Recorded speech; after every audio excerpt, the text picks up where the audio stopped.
Welcome back to my channel. My name is Michelle and I do 5-star book reviews. And I waited until today to publish this because right here, The Water Dancer by Ta-Nehisi Coates, #1 on the New York Times bestseller. I looked at it last night late because it comes out on Wednesday nights, like about 8, 9 o'clock.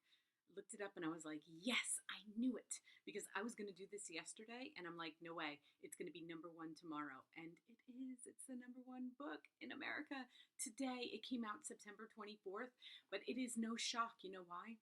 Because Oprah picked it for her book club. She hasn't had a pick in over a year, and she picked this book. And if that doesn't make a book a #1 seller immediately, I don't know what else could. So there you go.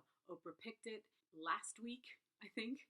Maybe like the week before. No, I think it was last week. And then boom, right away, #1 bestseller. So I am so incredibly happy for him. This is his first novel. He has written nonfiction, but this is his first novel. And he said it took him 10 years to write it, but it is well worth it. Up on your screen, 416 pages, historical fiction that I've never read about before. So like how happy that makes me when I read a book about something I never read about before. Like, I love my World War II historical fictions, but this should be.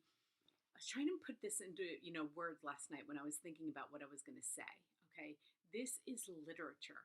This book, I predict in 10 years, this book will be read in high school, and it should. Okay, this goes down as one of the best literature books. And I was also thinking, when I was thinking about this book, like I've been thinking about since the last 3 days that I've been reading it, is that I got to like 3/4 of the way and I was like, you know what? This book needs to be reread. I need to reread this book. And so I started watching interviews that he did. Such a well-spoken guy. I love him. You have to go watch some interviews. But there was one that he did with Oprah, okay, on Gayle King's show, the CBS Morning.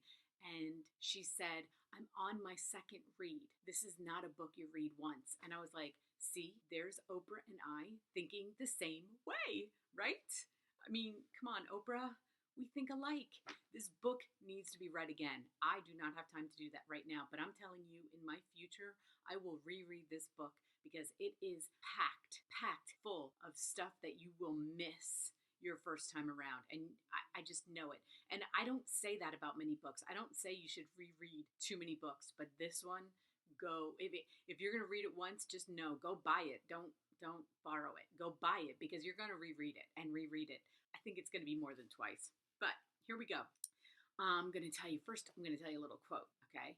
Up on your screen. This is my favorite quote from this book, and there are many. But when I read this, I was like, oh my gosh, this one is definitely like my favorite one. He says, I was running when what I needed was to fly. And when I first read that, I was like, it gave me chills, and you will see why in the book, but I just had to put that up there. So anyway, we already know Oprah loves it, so we don't even have to bother with anybody else. Like, who cares, right? Oprah loves it. That's why I wanted to read it. I knew the moment I was going to read this anyway, and then she picked it, and I was like, oh my God, now I know I have to read it. So this story is about Hiram Walker, and he can remember everything except what happened to his mother. And it has a mystical quality to it, which everybody is loving, because I don't want to tell you too much, but it's like he has these really cool remembering powers, let's just say. And it's really awesome. And I love that about I love that he did that to his main character, but he can't remember what happened to his mom. And that plays a huge part in his story. Some of the interviews that I watched with him, he used Thomas Jefferson's plantation as inspiration. I'll put some pictures up there of Monticello. Jefferson had over 600 slaves. And if you know anything about Thomas Jefferson and relationships he had with his slaves, it was quite common, it seems, but it was a big part of this book. So what do I have to say? Run. You know, if Oprah says it, like, you don't need me, okay? But I'm here to tell you that she knows what she's talking about, just in case you're like, oh, I wonder if Oprah knows what she's talking about. Yes, I've read every one of her book club picks. she knows what she's talking about, okay? She's the reason that I am doing this is because when she was back in the day when she was doing it on her show, she'd do a book a month, but I'd be done with it in 2 days. And then I'm like, what am I going to do with my other 30 days? So I'm like, I'm going to do this and read the way I read, okay? And it's not a book a month. So anyway, go get this book. It's amazing. I learned so much more than I'm telling you, it needs to be in schools. So much about the Underground Railroad, so much about slavery, and different than what you learned in school. So much different, so much more real. He brought it to life. I'm so happy for him. So, everyone below, IndieBound, Amazon, go get it today. Let me know below what you think.